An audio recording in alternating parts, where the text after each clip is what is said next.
Hello, welcome to Chez Eric, where we talk about psychiatry and religion with the focus on how to apply it to your life.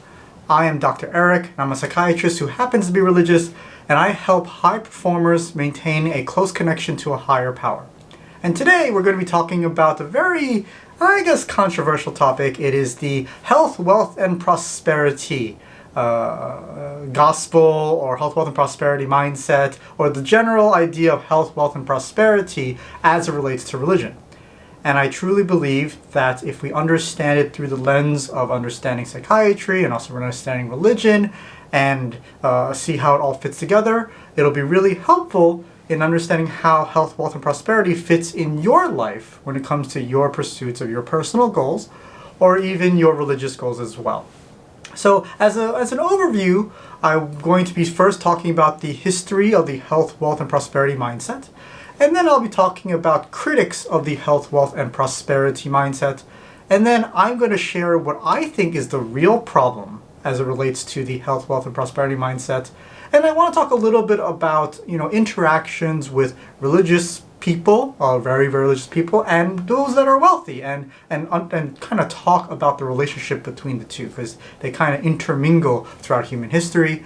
And finally, I want to talk about the solution, because this isn't just about criticisms all the time. I want to talk about the solutions to the problems that I see in the health, wealth, and prosperity dynamics that are going on in our day today. So I hope you enjoy it, and yeah, let's get to it. So why are we talking about the health, wealth, and prosperity gospel? What is the health, wealth, and prosperity gospel? Why does it matter? The health, wealth, and prosperity gospel, also known as the prosperity theology, also known as prosperity gospel, also known as health and wealth gospel, also known as gospel success. It is a religious belief that financial well-being and physical well-being is the will of God, and that you can gain these things through faith, positive speech, and donations to a religious organization. And that if you do these things, it will cause you to have benefits in physical well-being and material wealth. And you can imagine that this is a fairly controversial topic because many people would say that religiosity doesn't have wealth baked into it, and others would say no, they believe in it and they believe that this is the way to follow God. And I believe that there are many dynamics going on here, so I do certainly want to point it out and parse it out, especially through the lens of psychiatry. Now, with the history of it, we need to go through that first to understand exactly what we're dealing with. Kate Bowler actually wrote her dissertation on this. She's a historian, and the dissertation in 2010 was titled "Blessed: A History of the American Prosperity Gospel."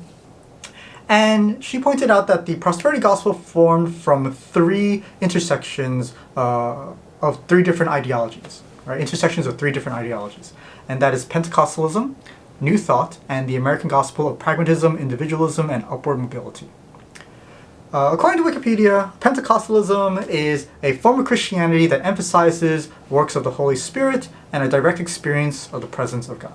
So this is sort of, I would imagine, working with the Holy Spirit, and I guess miracles sort of happening, or possibly having a direct experience with God, so you really experience the presence of God, and you really want the Holy Spirit to come into your life, and with that direct experience, that is then the foundation of your religious experience and your relationship with God. And then with the New Thought movement, it emerged around the 1880s, and it popularized the belief that the power of the mind has the ability to achieve prosperity. And so think of things like, if you've heard of the book called The Secret, where if you envision and visualize what you want, it will come to your life.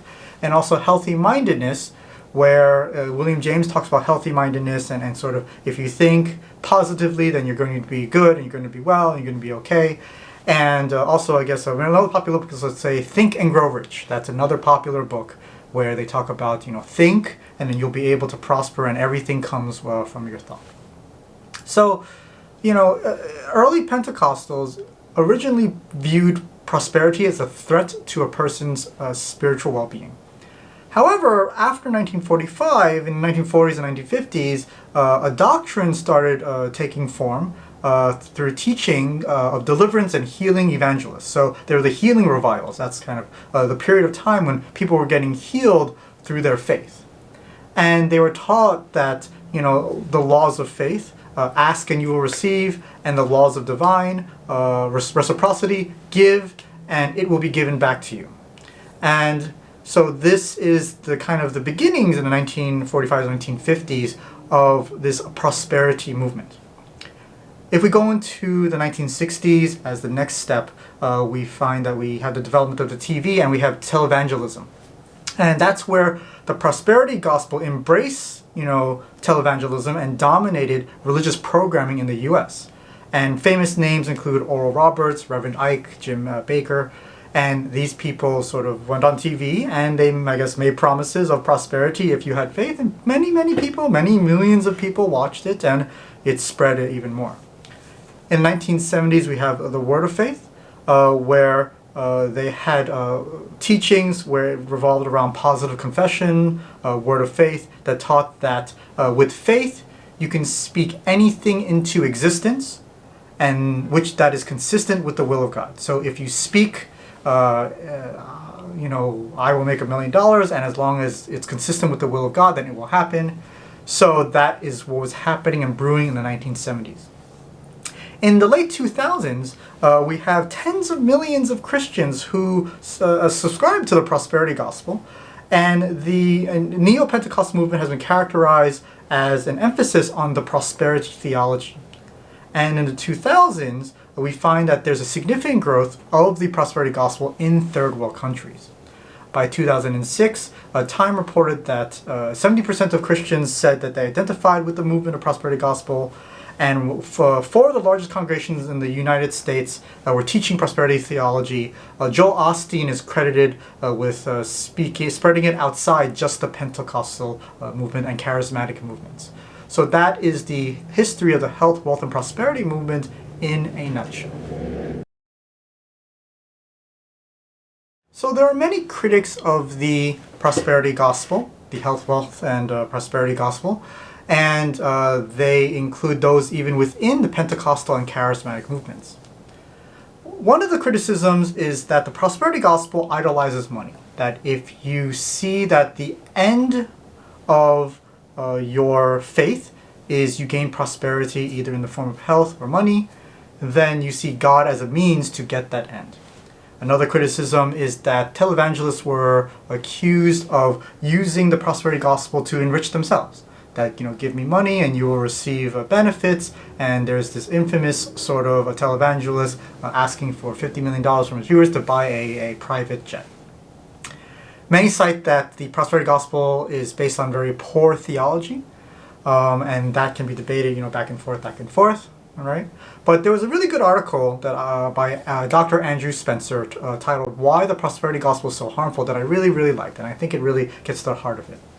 The first point he makes is that the prosperity gospel seems to create a relationship between wealth and faith, such that it suggests that those who are poor and unhealthy are not faithful, that they are spiritually deficient, and that those that are wealthy and healthy are spiritually well and actually doing very high in the spiritual totem pole. Another thing is that, according to him, the prosperity gospel overemphasizes the temporal wealth of the individual. And finally, a lot of time, the prosperity gospel has a way of distorting reality, that people will not look at the reality of their financial situation and instead believe that they can speak money into existence. So if they have a mortgage that they're not paying, then they will simply ignore the mortgage and believe that the prosperity gospel will save them, when in actuality the situation is far more dire.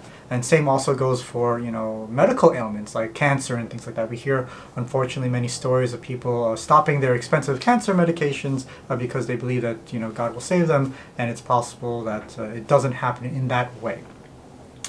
There are many critics of the prosperity gospel, and that's not actually the point of this video, because I think that, a lot of people can go and they do a much better job than me about the history, right, and about the criticisms of it, and even in support of the prosperity gospel. So this video is actually not meant to be a pro and con of the prosperity gospel, but rather it really is about understanding the relationship between our psychology, our faith, and prosperity and wealth. And I'm going to get into that now.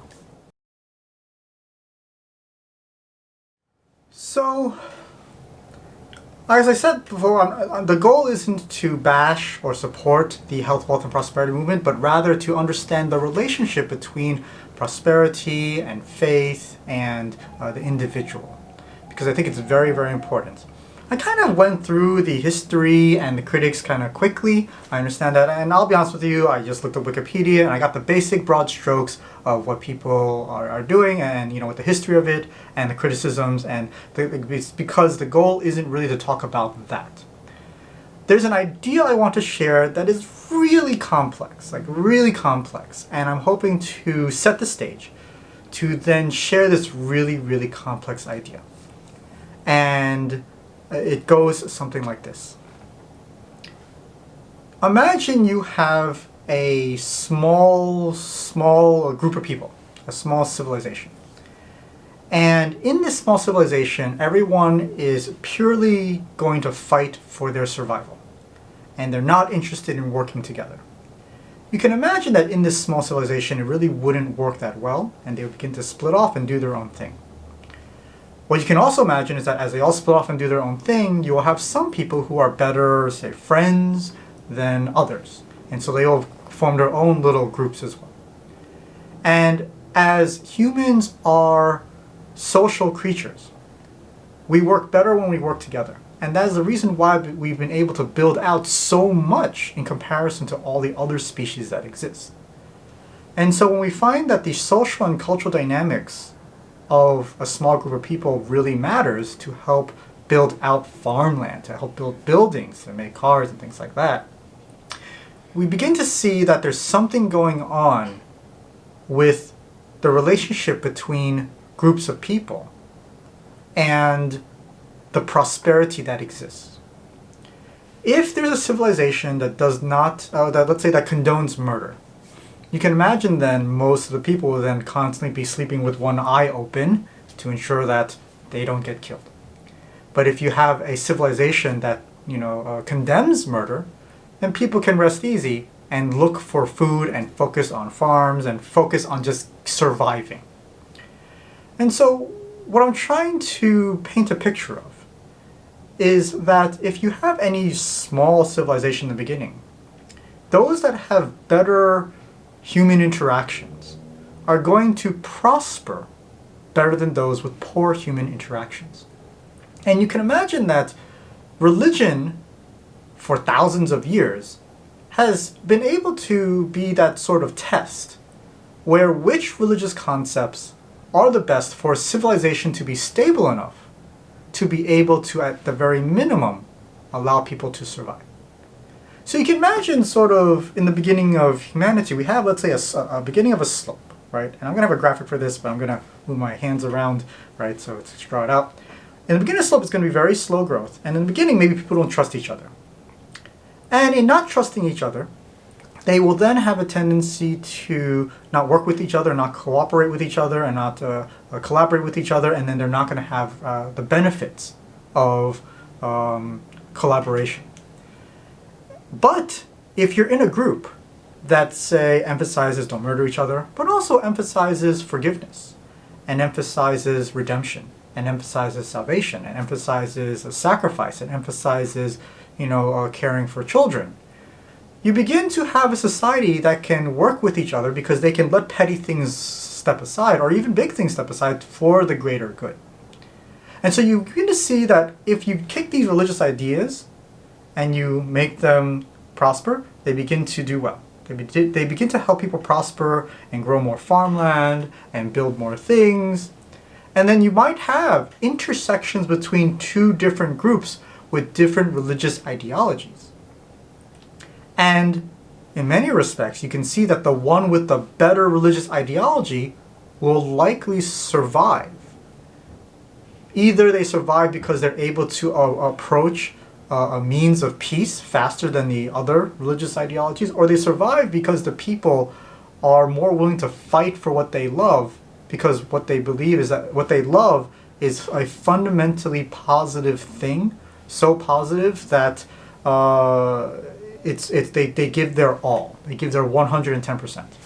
Think of the movie 300, right? Although theoretically my sources should be a lot better. But if you think about movie 300, you have, the Spartans fighting because they really believe in whatever it is that they believe. And then you have the giant army filled with mercenaries, essentially, slaves in some extent, and they're not as enthusiastic with fighting. Of course, 300 not necessarily, historically accurate, but I hope I did get the point across. You have a society that begins to believe in forgiveness and begins to believe in sacrifice and love and all these positive things, and they begin to collaborate. And then when they create greater wealth, other groups perhaps want to dominate them. And then the ones that are able to have the appropriate balance between the softness and kindness of love and the hardness of being in an army and maintaining the group and maintaining the nation will end up, doing better.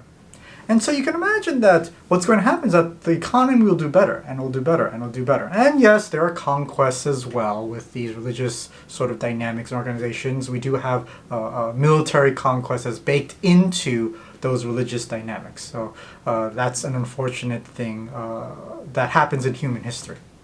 But that might be worth talking about another one. I don't want to talk about that now.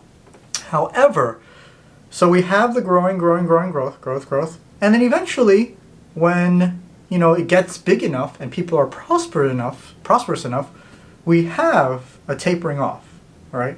We have a lot of wealth, right? And then suddenly, when previously the pursuit of God was for your daily bread, and the pursuit of God was for your love for your neighbor, and it was really a grassroots thing. It was really you all work together and live together and die together. You begin to have excess of wealth. And in this excess of wealth, what do you do with it if the entire religious foundation that the entire culture that the civilization was based on religion that was based on humbleness and, again, forgiveness and a poverty sort of dynamic initially?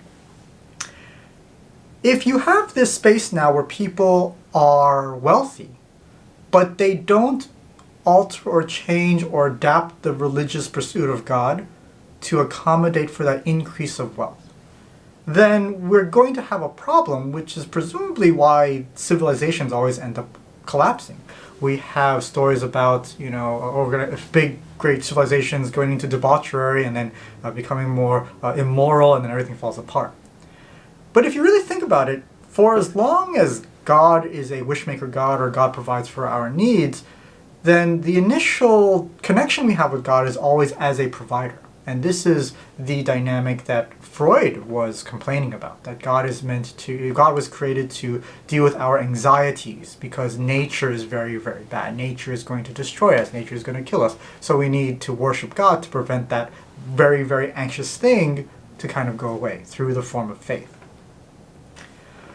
So what you have now is that initially God, the mechanism of God, was to provide for us our daily bread. But then when we have our daily bread in a very easy manner, presumably then we don't need God. Which then kind of shows an increase in, let's say, atheistic sort of belief systems, or even decrease in religious institution participation. We see that sort of nowadays. And then people then would say God doesn't exist. So what's also interesting is that we have to have an answer for what it means to hold greater wealth. Because if we're talking about heaven, or if we're talking about the kingdom of heaven, or if we're talking about a better state for humanity as developed or as promoted by religion, then we have to have an idea of what that looks like. And the truth is that we don't have any idea of what that looks like. Because we founded our entire religious sort of dynamic on a poverty mentality of, I need my daily bread, please give me my daily bread. Thank you, God, for giving me my daily bread. And then now I got my daily bread, humans are generally ungrateful, and then we kind of move on, and then suddenly it's a happiness sort of dynamic that people are pursuing. So the health, wealth, and prosperity movement it's more than just a thing that's happening. it is the natural evolution for a society that is reaping the benefits of a religiosity, culture, and dynamic that is promoting very good things like forgiveness, like kindness, like charity. And the problem, though, is that we don't exactly know how it all fits, because not everybody is in the same scale of this wealth dynamic. What we're finding is that there's a split of people who are becoming wealthy versus not becoming wealthy, and it's much more complicated as a result. So we really need to better understand how to integrate the abundance and faith concepts, because if we're really trying to build out a better future and we don't know how to integrate them in a very meaningful and reasonable way, then we've got a problem. And if it doesn't get built out, then I'm not exactly sure that we will ever have a future that will be consistently and permanently abundant. And that, I think, needs to be sorted out very, very, very well, or else humanity itself will never have any hope getting to that next level. Because every single time it becomes materially wealthy, we just mess it up and then everything falls apart. So that's what this video is trying to attempt. It's trying to attempt at least the question and identify the real problem with this health, wealth, and prosperity gospel. That it is not really about that health and wealth is bad, and it's not really about that the gospel is better or greater. It's really about the lack of an integration of understanding how they truly fit together. And we as a human species, as a human society, need to figure this out, and pretty soon, because pretty cool things are happening in the world with economics and technology and new green energy and all that stuff, right? A lot of really cool things are happening. But if we don't know how to integrate religion in a way that helps support that and creates it meaningfully, then we are actually asking for things to collapse down the future. So I want to talk now about some examples in history that can help possibly lend some insights into how it all fits. So if we're talking about this idea of faith and how it integrates with abundance, or how abundance integrates with faith, it would really help to kind of understand how religious individuals that were very high on the religiosity scale interacted with those that were very high on the wealth scale. All right. And I think that I want to have three general examples to cite the complexities of this dynamic and then explain kind of what I think is going on. The first dynamic I want to describe is this dynamic with Moses and the Pharaoh, where Moses comes in and says, "Let my people go," and the Pharaoh says no, and then lots of plagues happen, and then eventually Moses succeeds by parting the Red Sea and helping everybody go, and then the Egyptians are without their Jewish slaves. So yay for the Jewish people, and sucks to be you for the Egyptian people. There are historical details about whether or not the story actually happened or if it happened the way it happened. I've been watching a lot of Curiosity stream on this topic, but I won't go into detail about that because that's not the main point here. The main point I'm trying to make is that, even in Moses' great religiosity, it seems like he still needed to interact with the ruling class, with the wealthy. And for whatever reason, the ruling class, the wealthy, they were just not having it. Moses and the wealthy were having a differences in opinion on how society should be run. And because of that, that created the divide between the Jews and the Egyptians, and then caused the split, and then caused the independence, or the revolution, or so to speak, in that time frame. And it makes sense now that I believe that that place kind of fell apart afterward, because if you lose your main labor force, you're not going to be very prosperous after. But if, let's say, the Pharaoh would have adopted some form of either religious tolerance or some form of freedom for the Jewish people, things could have been okay. And so that seems to be the interaction with religion in that story, where religiosity makes people understand where they stand with a higher power, where they stand with God, and it makes them be willing to fight against perhaps an oppressive ruler, but you still have to interact with that oppressive ruler in some shape or form to get to the next level for a particular society. A lot of complex things going on, but that's one example of someone who's very, very religious interacting with someone who's very, very rich, and they didn't kind of work out so well. There's another story I saw in the Curiosity Stream. This is not a plug for Curiosity Stream, but it was a documentary, The Apostles, Part 1, From Holy Land to Africa. And it was a really interesting story, although I'm not sure if it's true, but they said one of the apostles of Jesus, Philip, in Samaria, was told by the Spirit of God to go into Gaza. And in Gaza, he actually came across a eunuch who was the finance minister of the Queen of Ethiopia. And he was returning home from Jerusalem. The eunuch was reading the Old Testament book of Isaiah, and he was a little bit confused. So, Philip explains to him, and he says that how it's all connected with Jesus, and then the eunuch is convinced and immediately gets baptized. Okay.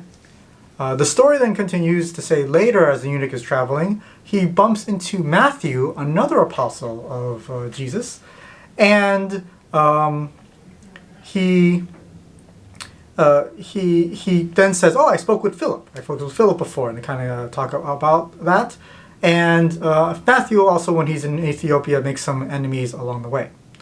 While Matthew is preaching, okay, the local crowd, he gets his first break because the king's son is dead, and the sorcerers, his enemies, were unable to help the son.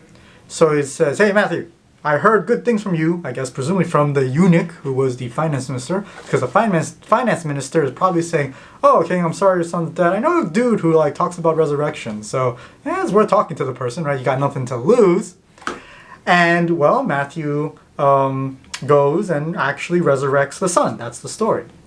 And the king thanks him and says, "What do you want?" And then Matthew says, "I am not God, but I am a servant of Jesus Christ." And then kind of Christianity itself begins to spread in that space.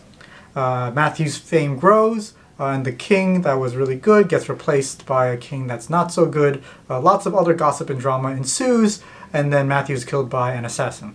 I sped through that part. Please go to Curiosity Stream to check out the documentary if you're interested. But I tell this story to say that in order for Christianity to spread in Ethiopia, it seems like Philip had to meet the rich finance minister of Ethiopia, and then Matthew had to do something for the king of Ethiopia.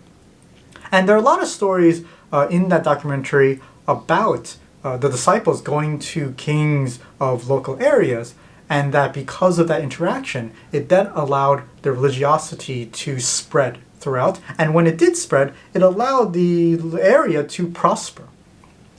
The last example is, I think, the quintessential example of religiosity and ruling class and interaction between the two. It's the story of Constantine, where, during the reign of the Roman Emperor Constantine the Great, he helped spread Christianity all around because when he declared it as, I guess, the dominant sort of religion. And people don't really understand, why he did that. But they argued that, they all often argue about what form of Christianity he even subscribed to, but the famous case really is that Constantine is accredited for making Christianity really, really mainstream. When prior to Constantine, Christianity was this fringe section of the Jewish group, and then everyone kept killing them all the time because they were always afraid that they would be a rebellious group, that they would be a terrorist group. So these are the dynamics of the interactions of some very religious people with the wealthy, and I hope it just demonstrates this concept that there is this dynamic in our society that there's always going to be a ruling class, a class of people who make decisions, large decisions that affects the entirety of the society. We have presidents, we have prime ministers, we have Congress, okay? We have, owners of large corporations. We have a lot of people at, quote unquote, the top of this hierarchy. and they will actually have a great influence on the culture of the time. And if we try to understand how religion plays a role in, having the top person be religious or not religious, right? And then how it trickles down to effects on the lower end of the non-ruling class, then what we find is that when we're talking about this abundance mindset, as it relates to faith, it's really complicated. It deals with the psychology of the rich person, it deals with the mass psychology of the group, it deals with the economics of the overall population, of the overall civilization. And, it's really challenging, right? But there are dynamics there that we really have to talk about. And I'm not even sure I'm articulating it all that well, but my hope is that this video can at least begin the discussion about how it's all connected, because we need to integrate everything together. And my hope is that I'll be able to explain that now.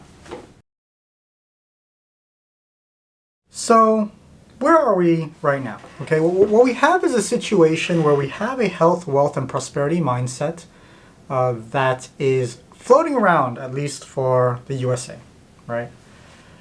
And that mindset is permeating throughout the population. There are criticisms to the health, wealth, and prosperity mindset, and there are people who promote it as well. But the health, wealth, and prosperity mindset is fundamentally something that is at the heart of the high performer, the person who wants to pursue a high performance to gain some level of health, wealth, and prosperity.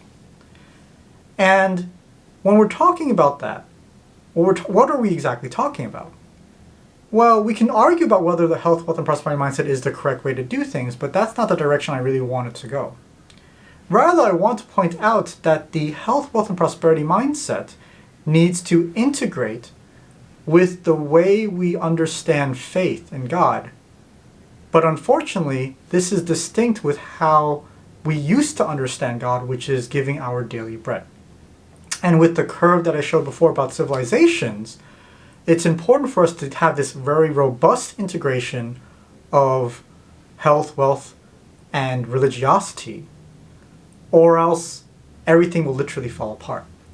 And that's why I'm trying very hard to help high performers who will presumably become wealthy maintain a close connection to a higher power, because unless that philosophy is really well thought out and well understood and well hashed out and figured out, we are going to have a big problem a couple of years down the line, decades down the line, I don't know when, but things are going to fall apart. So what is the solution? Oh, unfortunately, I have a solution, but I don't have a solution. I've been pondering this problem for a while, and my hope is that with this video, I am going to at least provoke the question in you. But I'm still going to provide at least some parts of the solution. And I believe that this is going to be an ongoing discussion back and forth. And, looking back, I might have to brush up on all the history stuff and tell better stories about the history, but I certainly wanted to kind of scale that part back because that's not my area of expertise per se. But I did want to have a broad strokes understanding of why I'm going about this and what I'm trying to get at. So the three things as part of the solution that I want to talk about is 1, this idea of status, 2, this idea of the abundant mindset as it relates to a definition of love, and finally a transition from facts and dogma to process. So let's get into it. So the first part of the puzzle, or the solution that I think needs to happen, rests on this idea of status. And recently I've been using and purchasing Seth Godin's materials on marketing and teaching me how to build out this channel or market to you, the audience.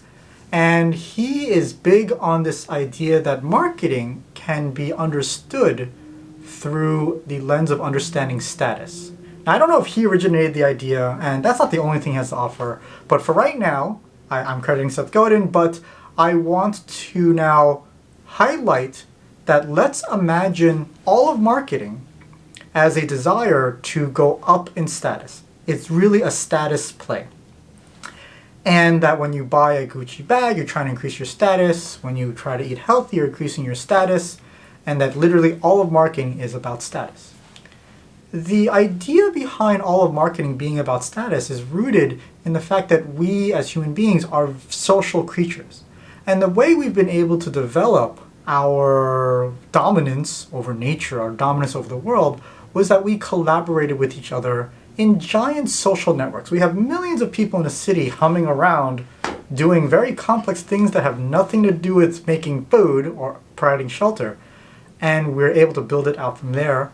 But these complex social interactions are actually founded on a hierarchy of status. Someone is on top, someone is on bottom, someone's in the middle, and then there are interactions all throughout. And in this interaction, we have our current society, for better or for worse. There's a lot of tension between those on the top and those on the bottom, with the people in the middle wanting to vie to go to the top. But not a lot of them, but a few of them at least might crash to the bottom. And in this status game, that is where all the friction arises when it comes to the relationship between the abundance mindset, the health, wealth, and prosperity, and religiosity. Because suddenly religion has been warped to satisfy our biological and social and psychological needs to gain status on a consistent basis, to gain more health, to gain more status, to gain more wealth, to gain more status. And that God is ultimately the big kahuna status on top, so that we all want to believe we have God, so that we have the most supreme status regardless of our actual social status on this world. So for as long as we see that status is the thing that we're actually subconsciously vying for, then we begin to see what the real problem is.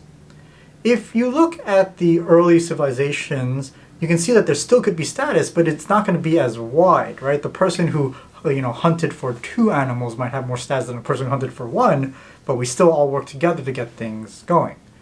But now, as we got larger, the gap from the top to the bottom becomes wider, and then the religious aspects can't really be weaved into it. So what's the solution?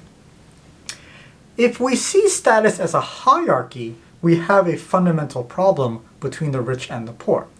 And unfortunately, in the way we currently built out our economy, we need a lot of poor people for one person to become rich. However, if we change status from a hierarchy and instead to a mosaic, that could potentially be a small step towards this idea of a kingdom of heaven where we can have abundance among everybody and still maintain a close connection to a higher power. The religiosity of someone in a low status will be very different from the religiosity of someone in a high status. And that's why there's a lack of integration, because there's going to be a lot of disagreements across the board, when disagreements are okay. But if all these disagreements are founded on everyone vying for a higher status, we're not actually pursuing God, we're pursuing ourselves. We're pursuing our desire to have a higher status, and I could argue that our desire for a higher status is actually rooted in our desire to be with God because we want the ultimate high status. But let's be real, the richest person in the world may or may not be close to God. We literally don't know, and the poorest person in the world isn't necessarily away from God either. Richness should theoretically be unrelated to religiosity because there are a lot of really poor people who did really great religious things. So if status becomes a kaleidoscope of stuff, what does that look like? Well, it's possible, let's say one person is an accountant, another person is a farmer, and there's no status difference between them. Well, you might be saying, well, one requires more education or not. Maybe, maybe not. I don't know. One gets paid more than the other. Maybe, maybe not. I don't know. This gets into discussions about socialism versus communism versus other things, but I'm not trying to get into that here because this video will get even more complex. What I'm trying to get at is this idea that the root of the problem of the health, wealth, and prosperity mindset isn't really about there are problems with the scamming and the lack of sort of centeredness on God versus money and materialism. That's all the problems. But the root of it is that it's actually very baked into a very biological, psychological, and social part of being human. And until we recognize it, we're never going to get out of it. And it's always going to create this sort of wave of grow, grow, grow, and then taper off, and then we lose God, and then everything crashes. So what do we do with status? A mosaic, such that my status as it relates to you is not higher or lower, it is simply I am in a different space. But how can everyone be in a different space and be all equal, so to speak, right, in equal status? That's where I think where I talk about this idea of the the 5 steps of the Sharik process, where the first step is to understand yourself. If you understand yourself really, really, really, really, really, really well, then you will know where you fit in society. What do you love to do? What did God give you as a gift, as a talent, as your circumstances, that you can benefit society? And if you do what you were given, if you do what God gave you, not what society gave you, what God gave you in your heart, then the status thing can melt away. There are actually people out there who just enjoy baking a cake every day and they don't want to be Jeff Bezos, Billy Trillionaire. And there are some people like Jeff Bezos who want to be Jeff Bezos, who want to be a trillionaire. There's no reason to say that one status is better than the other one, because the person who baked the cake, who loves baking cake, can make a really good cake. And I'm not saying this is the perfect solution, but I am saying that there's a way to have a mosaic form of status such that it's not a hierarchy and that people can focus more on what they want out of life as it relates to God, as opposed to bringing God into the engine of their status mobility moving upward. If we can flip it and eliminate status as a driving force for why we do what we do, then we can then pursue God instead and help God tell us where we fit in society in a non-hierarchical way. So I hope I got that point across. It was definitely pretty complex, but I have to move on and talk about the other things. The second taste of a solution, so to speak, where I'm trying to really attack this problem with the relationship between health, wealth, and prosperity and faith and religion and God, rests in this idea of the relationship between abundance and love. Is someone more loving when they are abundant? Is someone less loving when they're not abundant? There is some sort of parable out there of an old lady giving 2 pennies and everyone else giving a bajillions of not pennies or bajillions of gold or whatever. And then Jesus says, this person gave the most, haha, everyone else. I think that's how the story goes. And then we say, okay, therefore it's a ratio. The more I receive, I should give, and that should be the way we do things. Generally speaking, we said that if you receive a lot, you should be more charitable, and if you're not being charitable when you receive a lot, then you are a Scrooge and a humbug, and you are a bad person, and you should go to places that are not heaven, and that's bad to you. Okay, so that's the general framework that we have currently. However, there are 2 dynamics in this space I want to talk about. And the first dynamic is this idea that understanding love is actually far more challenging than simply writing a check. And I've talked about this analogy before. It's one of my more favorite analogies, but I'll talk about it again. And it's the child and the chocolate analogy, the child and the chocolate problem. Let's say you have a small child, 5, maybe 7 years old, and you have a chocolate bar. And you have the chocolate bar and you have to split, or you don't have to split, but you would like to split the chocolate bar between you and the child. What's the ratio between you and the child that you think would be the best? Do you give the child a whole chocolate bar? Do you take the whole chocolate bar and say, you're too tiny, don't eat sugar? Do you give a proportional amount? Do you get half and half? Do you make the child do work before they do it?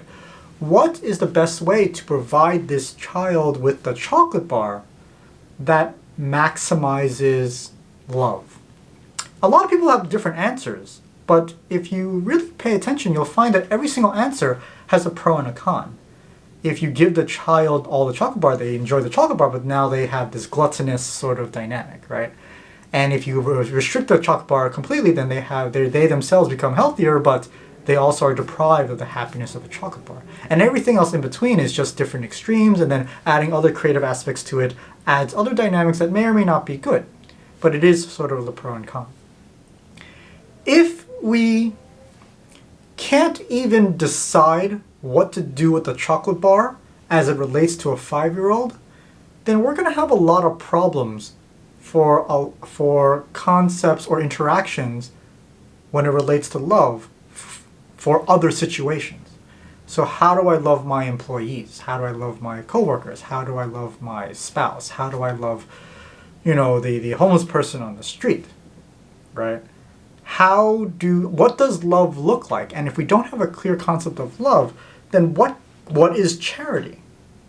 If charity isn't based on love, then we have a problem, which is talked about. There is this documentary called Poverty Incorporated. Check it out. But we have a problem, and that's why we have the problem. As you become abundant and you have resources, you want to give it away, but if you don't know how to love the people you're giving away to, then you're just wasting the money or even hurting people. So that's a problem. How do you solve it? Well, that part, you fundamentally need to solve it by asking the question on a constant basis. There's no such thing as a parent that is good by giving a kid one chocolate bar. A parent is good because they spend their entire life, not their entire life, but the life of the child, the life of the child, they spend that entire time thinking about what is best for the child. What is the best way to approach the chocolate bar? What is the best way to approach the toys? What is the best way to approach the PlayStation 5? What is the best way to raise my child? Because I want to obsessively think about this. As you obsessively think about how to love other people, it becomes more refined, and although not perfect, it's a continuous basis. So if you are living an abundant lifestyle and you want to give, spend some time thinking very deeply about love. And that is integrated with thinking very deeply about what is God, since God is the embodiment of love. And then religious concepts and texts would presumably provide you a lot of insight into answer that question for your specific case, whether it's for coworkers, employees, spouses, random people on the street, things like that. And you're not going to be perfect, but it's better than nothing. But to help you with this idea, I want to share another concept in this space of abundance and love. Imagine you have a story of two brothers, and let's say we go back in time where there isn't a lot of stuff, okay? And the two brothers are journeying, and their goal is to, let's say, go to the marketplace to sell their wares, all right, for the family back in their home, okay? But the traveling the distance to the marketplace is a dangerous one, and there are multiple paths that you can go. And there are two brothers, all right? And they really need to sell at least half of the stuff that they're bringing, but they don't know which path to go. And let's say they go to a fork in the road, and it's only one fork in the road, and there are two paths. And the brothers look at each other and say, we got to sell these goods and bring it back to the family. Let's split up, because if we split up, then we are guaranteed to sell the stuff. If we both make it, great. If we both fail, then we tried. There's only two paths, then just a failure overall. But there's a better chance that one of us will succeed, so it's a better thing to do. And they agree. One brother goes down path A, another brother goes down path B. And by the end of the path A was the right path, and was filled with abundance and selling everything they need, far more in excess than the brother, expected.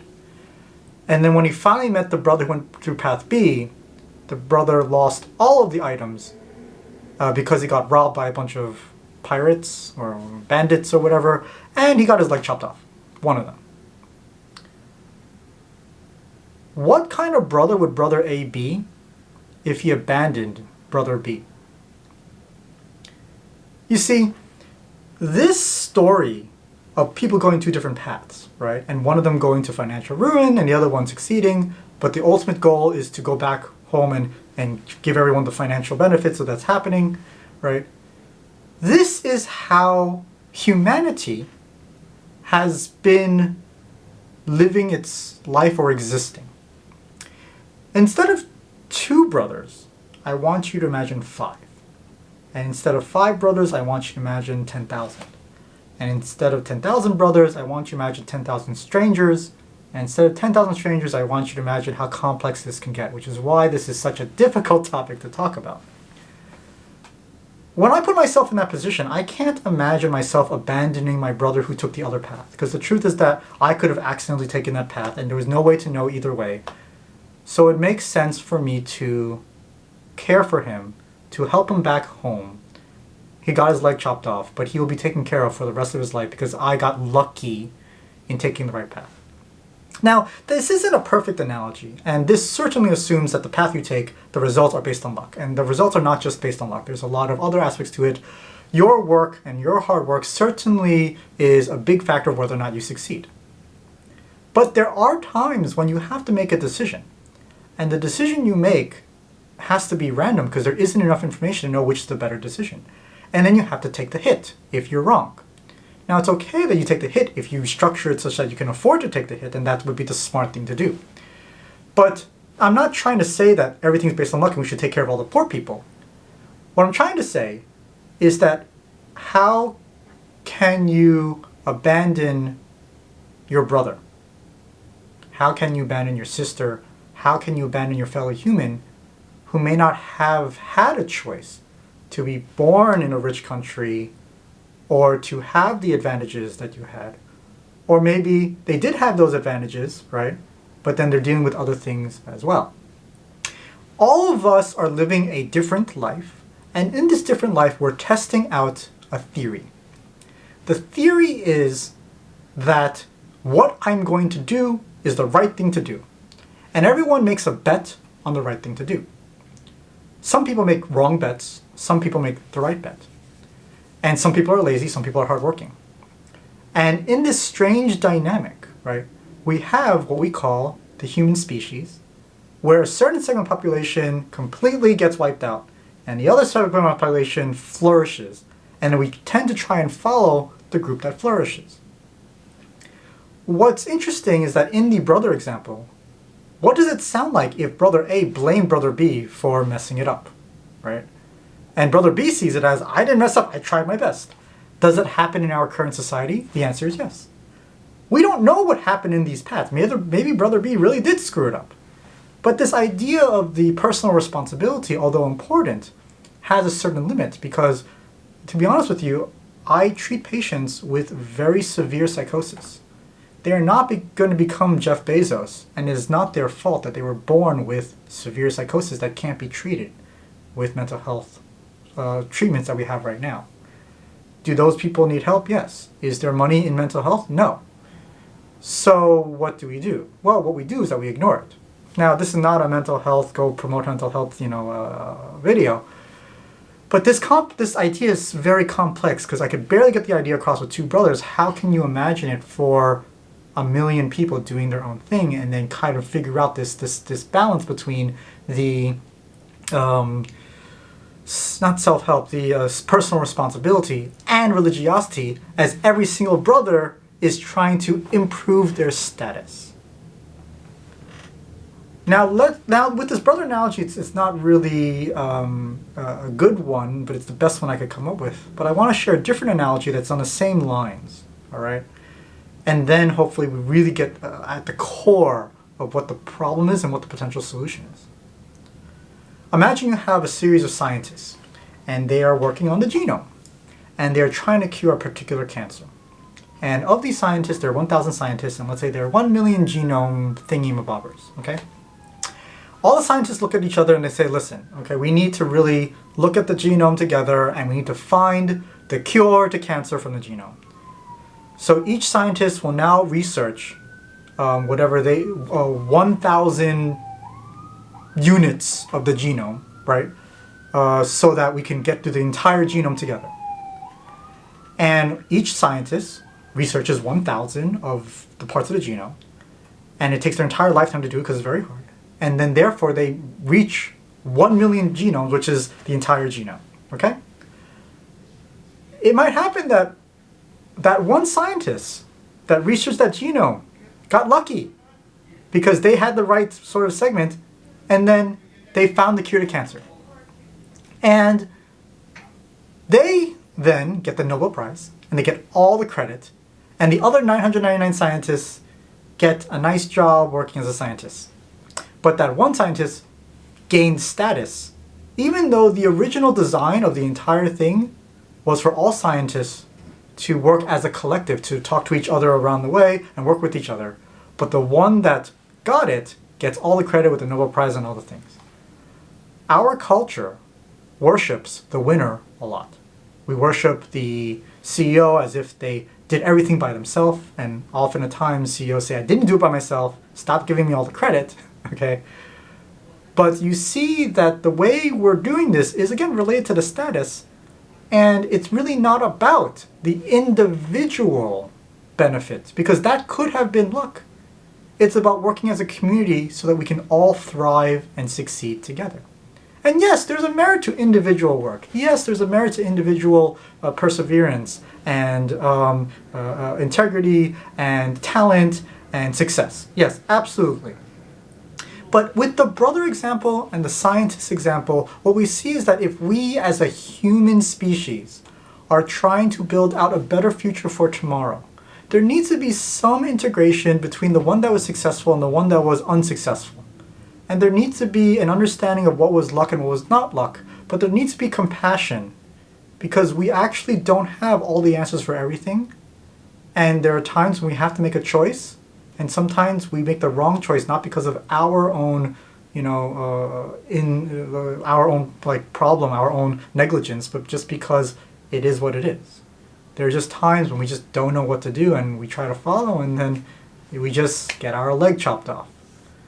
So when we're talking about abundance, it's not really about charity. It's about understanding what love looks like within the context of the child and chocolate analogy.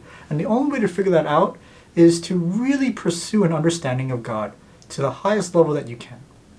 And in that dynamic, you have to recognize that you fit into this world in some way, whether you're the successful one or the unsuccessful one. And how you fit, if you are to receive the abundance, you need to give it back, because the other people went a different direction for whatever reason, and if it really screwed them over, if you love them as your sibling, you wouldn't just abandon them. You wouldn't abandon them just because they got the wrong dice roll. You wouldn't abandon them just because they went the opposite direction as you. You wouldn't abandon them because we're all in this together, in a collective sense. But we all can potentially be individualistic with the status as a mosaic. So that's the second piece of what I'm trying to build out as the possible solution to the health, wealth, and prosperity conundrum. Okay, so the last one was pretty complicated. I hope this one's less complicated, but I hope you're enjoying it along the way. The next and third part of the solution, or at least an attempt at a solution to the integration of health, wealth, and prosperity into religion, okay, is this idea of transitioning from facts and dogma when we're interacting with religion to process. And I'm hoping that this one is a little bit more intuitive, because I've been always big about process. If we view religion as God giving things to us because a series of facts exists, then that might help in the lower end of the religious sort of time scale, which is everyone is trying to just survive. Everyone is just trying to feed themselves, and in trying to survive and feed themselves, they ask God for abundance, or for like survival, and they get it. God becomes a wishmaker God. And it makes sense that you ask for bread, you get bread. Oh, can I get a drink with that? And you get a little bit of a drink. And oh, can I get a Ferrari with that? And oh, can you get a Ferrari? And can I get a pony? Right? And then you keep asking for more things. It's natural to go from God providing your daily bread to God providing you abundance. That is the natural and logical progression, if that is the framework for how we interact with religion. If religion is meant to provide a give me, right? Whether it's health or wealth or socialization or positive feelings and emotions, then it is going to be a religion that will embrace the health, wealth, and prosperity, but it will not be a religion that will be able to take society to the next level. Because it will be a religion that is all about me, me, me, and then if reality doesn't actually pan out that way, then people will give up on religion. If people want something and they don't get it, but that's what religion proposes, then they're going to quit. And then suddenly the culture becomes give me, give me, give me. It's a status game. Everyone's climbing status by stepping on everybody else, and it's a bad time had by all. Instead of this dynamic of facts, like facts about God and facts about what you'll get and facts about what you need to do, I propose that we focus on religion as a process. And in some respects, this is me stealing from William James. Please check out that series if you haven't yet. The idea of religion as a process is fairly simple. It's simply religion or religious beliefs have an idea, and each idea is a proposal of how life works. And if that proposal is worthwhile, you will try it out and see if it works. If it works, then great. Check out the next proposal of religion. If it doesn't, then you got to rethink things a little bit. So for example, one famous Bible passage says if you have a problem with your brother, you should go to them and tell them directly. And if they say, "Mah, mah, mah, you're an idiot," then you have to go to a fellow brother and have two people tell them. And if they still say, "Mah, mah, mah, you're an idiot," then you have to go to like the church or something. You go to someone else or the pastor, and then you go to the church, and then this is a process, okay? Most people don't do that. Most people just kind of like avoid conflict and they don't do that. But it's worth trying out. And I have personally found that when I go to somebody with an issue, with a problem, I never have to go to the higher levels. I don't. And that my conscience is better, and it actually builds that relation with the people that I work with and the people I am around. And it's actually a really good way to live life. And I wouldn't have thought that on a natural standpoint, because on a natural standpoint, you know, we as human beings on a psychological level are trying to survive. And surviving not only means protecting your physical self, but it also means protecting your emotional self and your psychological self in the form of your ego. So you want to avoid conflict because you want to avoid the threat of losing a social resource.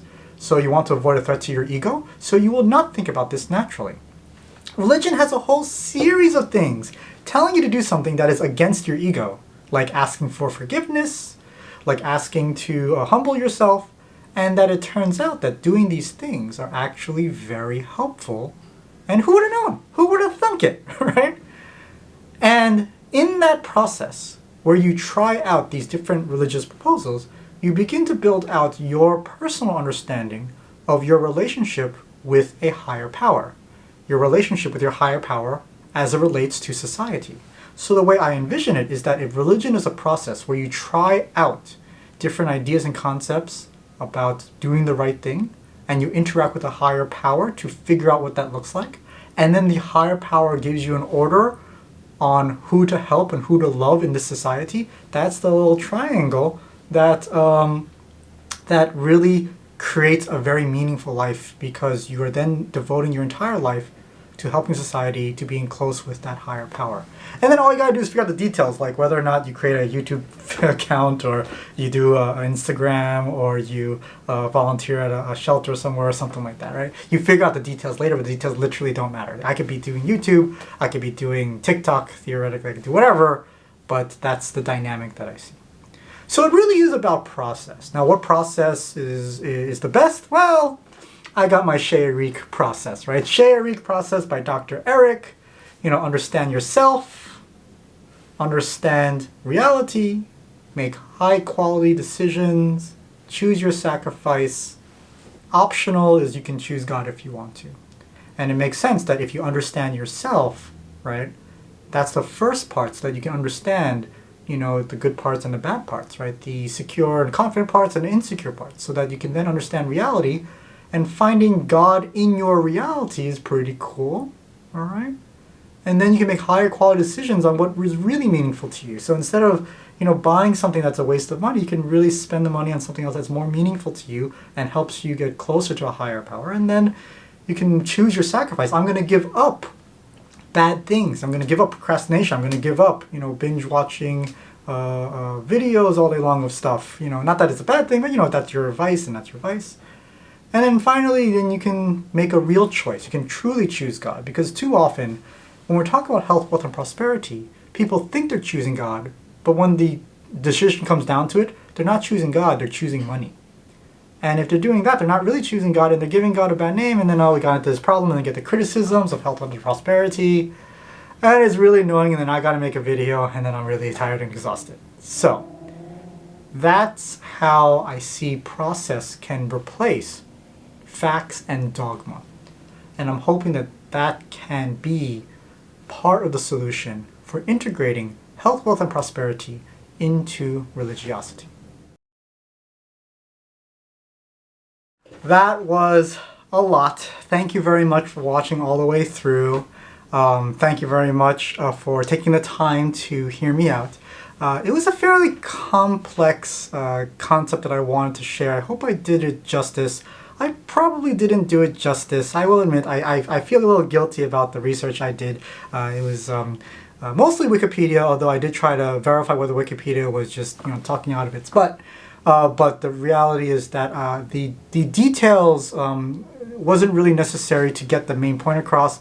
And on a selfish point, I'm trying to produce one video every single month. So it's hard for me to find the time to do all the full research the way a PhD would. Thank you very much, Kate Baller. Is that her name? Kate Baller, for writing your book on it. Yes, Kate Baller. Thank you very much. Because it really helped. He did all the work for me, so I get to rip it off. So do check out the dissertation if you're interested in more details about that. But I hope I got the main point across, which is the fact that health, wealth, and prosperity gospel, whether you like it or not, is a part of our current culture. And I think that it's not a good or bad thing, but rather it is our attempt to try to find a solution to the growing prosperity that's happening with our world, the globalization of things and whatnot. And I think that we're doing a really bad job at it, because we are having more political sort of dissension, and we're having more partisanism, and there's less religiosity and a lot more arguing and yelling, and it's really bad. And I don't think that it's a problem with religion. I don't think it's a problem with how we're doing things. I think it's a lack of recognition of the fundamental basis of human nature, from the biological to the psychological to the emotional standpoints. And if we really understand the core of it, then we can find some solutions. I offered 3. They're not perfect, but I think it's the direction I believe this world needs to go. So if you like this, let me know. If you hate it, let me know, actually. If I screwed up, if you disagree with me entirely, please let me know. We'll have a nice discussion, and maybe I'll make an addendum video. I'm not about being the big guru who knows everything. I'm more about the person who's just trying to spread a message across and help people along the way.